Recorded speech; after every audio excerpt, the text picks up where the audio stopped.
అస్సలాము అలైకుం వరహ్మతుల్లాహి వబర్కాతుహు. ఒక వ్యక్తి మనల్ని అడిగినటువంటి ప్రశ్న ఏమిటంటే, చాలా ఇస్లామిక్ దేశాలలో రేప్ చేసిన వారిని రాళ్లతో కొట్టి చంపేస్తారు, కానీ రాళ్లతో కొట్టి చంపాలని ఖురాన్లో ఎక్కడా కూడా లేదు.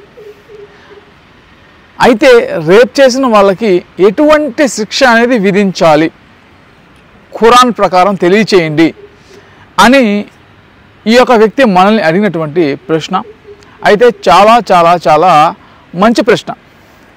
ఎందుకంటే ఇప్పుడు మనకి ఖురాన్లో ఏం శిక్షలు ఉన్నాయి, ఎలా శిక్షలు విధించాలి అనేది చాలామందికి తెలియదు. ఇది చాలామంది తెలుసుకోవాలి, అవగాహన అనేది తెచ్చుకోవాలి. అయితే ఇప్పుడు ఖురాన్లో సూరా నూర్ 24వ అధ్యాయంలోని 2వ వాక్యాన్ని కనుక మనం పరిశీలిస్తే అక్కడ మనకి కనిపిస్తూ ఉంది, వ్యభిచారం చేసినటువంటి స్త్రీకైనా సరే పురుషుడికైనా సరే ప్రతి ఒక్కరికి 100 కొరడా దెబ్బలు అనేది మనకి కొట్టండి అనేది మనకి కనిపిస్తూ ఉంది. కానీ ఈ యొక్క రేప్ చేసిన వాళ్ళకి ఎంత మాత్రం కూడా కాదు. మనకి 5వ అధ్యాయంలోని 38వ వాక్యం చూసామంటే అక్కడ కూడా మనకి ఒక శిక్ష కనిపిస్తుంది. ఎవరైతే దొంగతనం చేశారో అటువంటి వారి హస్తాలను ఖండించండి అని కూడా మనకి కనిపిస్తూ ఉంది. అయితే దొంగతనం చేసిన ప్రతి ఒక్కరికి హస్తాలు ఖండించాలని కాదు, మళ్ళీ దీని ఒక ఉద్దేశం. ఒక చిన్నపిల్లవాడు చిన్నప్పుడు తండ్రి జోబిలో ₹2 తీసుకుని చాక్లెట్ కొనుక్కుంటాడు, వాళ్ళు హస్తాలు ఖండించాలని కాదు, అంటే దొంగతనం చేయకుండా చేయండి ఇంకోసారి అనేది దాని యొక్క అర్థం అన్నమాట. అది ఇట్లాగా మనకు కనిపిస్తాయి.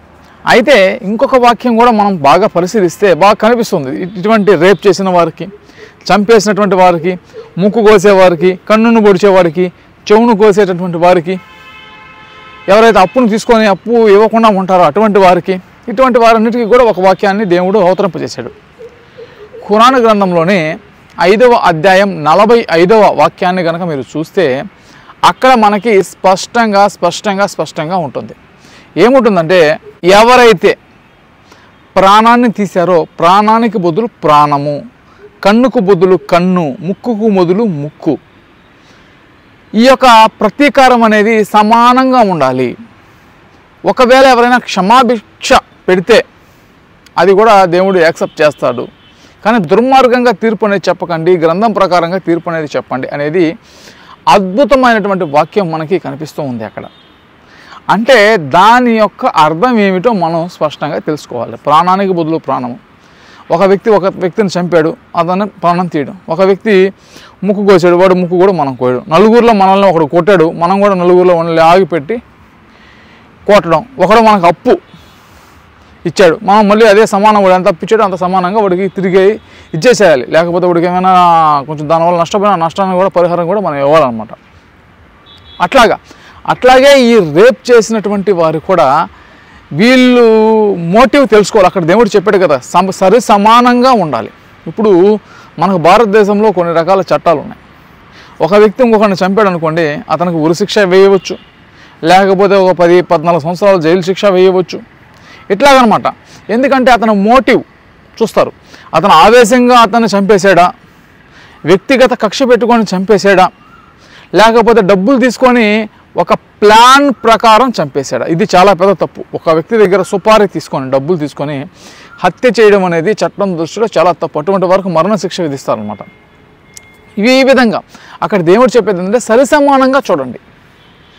కన్నుకు కన్ను, ముక్కుకు ముక్కు, చెవుకు చెవి అంటే సరి సమానం గురించి అక్కడ ఒక ఉదాహరణగా దేవుడు తెలియజేస్తున్నాడు. సరి సమానంగా చేయండి.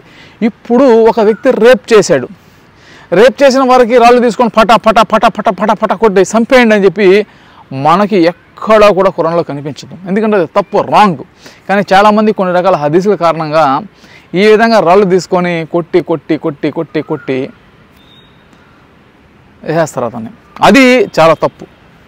ఇప్పుడు భారతదేశంలో చట్టాలు ఉన్నాయి, రేప్ చేసిన వారికి కొన్ని చట్టాలు ఉన్నాయి, ఎన్ని సంవత్సరాల జైలు శిక్ష, సో కొన్ని ఉన్నాయన్నమాట. ఆ విధంగా ఒక మానవుడికి దేవుడు చెప్తాడు, మీరు చట్టాలని కరెక్ట్గా చేయండి. ఇప్పుడు సైబర్ క్రైమ్స్ వచ్చినాయి. ఈ సైబర్ క్రైమ్ల గురించి ఖురాన్లో లేవు. ఎందుకంటే అప్పట్లో ఈ లేవన్నమాట ఈ సైబర్ క్రైమ్లు అనేది. అప్పట్లో అట్లాగే రేపుకు సంబంధించినటువంటి కూడా అప్పుడు ఎవరు రేపు చేసేవాళ్ళు కాదేమో, అందుకోసం దేవుడు చెప్పలా. అందుకోసం ఏంటంటే ఈ రేపుకు కూడా కొన్ని కఠినమైనటువంటి శిక్షలని అమలుపరచాలి మనం ఆ వాక్యం ప్రకారంగా. కఠినమైనటువంటి శిక్షలని మనం ఈ భూమి మీదకి తీసుకొచ్చినప్పుడు, ఒక మనిషి కఠినమైనటువంటి చట్టాలను ఏర్పరచుకున్నప్పుడు, అప్పుడు ఒక వ్యక్తి ఇంకొక వ్యక్తిని రేప్ చేయాలంటే అతను ఆలోచిస్తాడు. ఎట్టి పరిస్థితుల్లో కూడా రేపులు అనేది చేయడు, అంటే మానభంగం అనేది చేయడు. అత్యాచారం, రేపు చేసి చంపేయడు, అత్యాచారాలు అట్లాంటివి చేయడం అనమాట. కఠినమైనటువంటి శిక్షలని మనం అమలు చేసుకోవాలి. అది రాళ్ళు తీసుకొని కొట్టి చంపడం అనేది సరైనటువంటిది కాదు. అది రాళ్ళు తీసుకొని కొట్టి చంపడం అనేది కాదు, అది కూడా కఠినమైనది. అది కఠినమైనదే, చేయాలి, అట్లా కూడా చేయాలి. కానీ నాకేందో కొంచెం చాలా పెద్ద శిక్ష లాగా అనిపిస్తూ ఉన్నది. అందుకోసం అతను మోటివ్ ఏందో తెలుసుకొని ఆ విధమైనటువంటి శిక్ష అనేది అతనికి విధించి ఇంకొకసారి ఎవరు కూడా చేయకుండా చేయాలన్నమాట.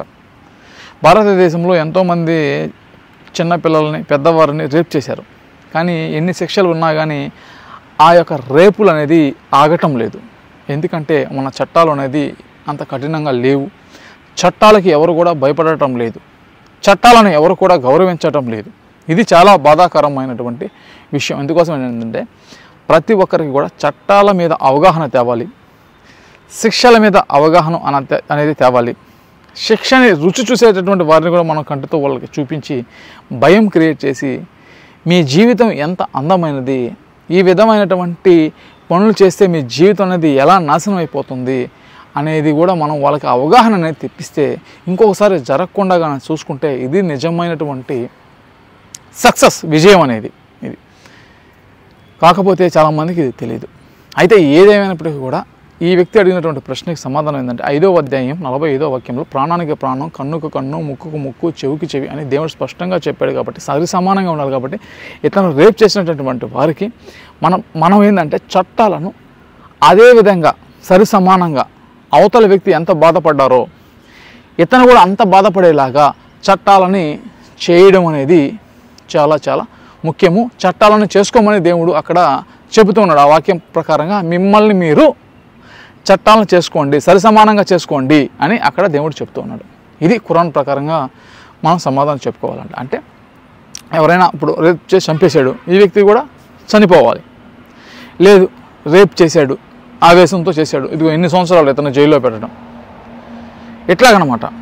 లేకపోతే ఈడు కూడా శారీరకంగా ఆ అవతల వాళ్ళు ఎంత కష్టపడ్డాడో ఈడు కూడా అదే కష్టాన్ని చూపించడం, ఇట్లాంటి చట్టాలను చేసుకుంటే బాగుంటుంది అనేది నా యొక్క అభిప్రాయం. ఖురాన్ ప్రకారంగా, ఏదైనా సొంతంగా చెప్పింది కదా, ఖురాన్ ప్రకారంగా 5వ అధ్యాయం 45వ వాక్యం ప్రకారంగా.